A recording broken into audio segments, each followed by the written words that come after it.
Third parties are storing an overwhelming amount of your personal information, and law enforcement doesn't need probable cause to access it. Senator Patrick Leahy is proposing a bill that would require law enforcement to acquire a warrant before asking companies to hand over the data. The law has not been updated since the 1986 Electronic Communications Privacy Act, which allows for the collection of data over 180 days old. To help me sort this out is Wired.com's New York Bureau Chief, John Abell. Hey, Shelly. Okay, 1986 is like so last century. Yeah.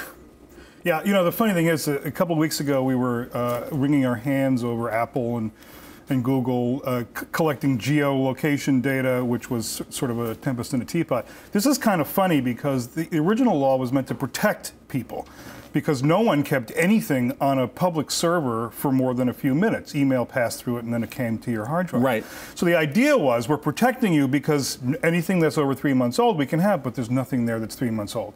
Now it's the world turned on its head. Exactly. Everything is there. So it's a right-headed piece of legislation which actually just brings the original legislation into the digital age.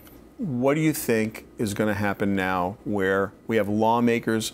So many different privacy bills have been proposed. Right. We have an Office of Privacy Policy. Right. We had the Kerry and McCain Online Privacy Bill of Rights that was proposed. Right. What's going on?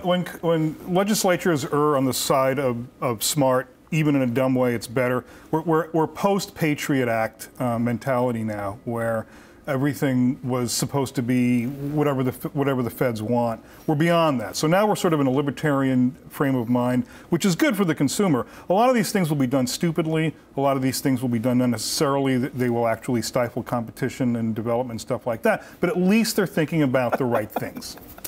Let me see. We're going to do it stupidly. We're going to stifle competition and stuff like that. But at least we're thinking about it the right way. Yes, I mean they're going to do dumb things and they're going to say stupid things. Yeah. But at least they're erring on the side of the consumer, consumer rights. So what and things is like a that. reasonable expectation of privacy in the 21st century? How would you define it? Well, I think that if you're putting things on a cloud server, but it's in your account, that's yours, just like it's in your house. That makes sense. I would regard that as being as private as something which is on your computer, in your bedroom, anything like that. The law already addresses how those things can be accessed for legitimate law enforcement purposes. That might be a movable feast, but we've defined that already.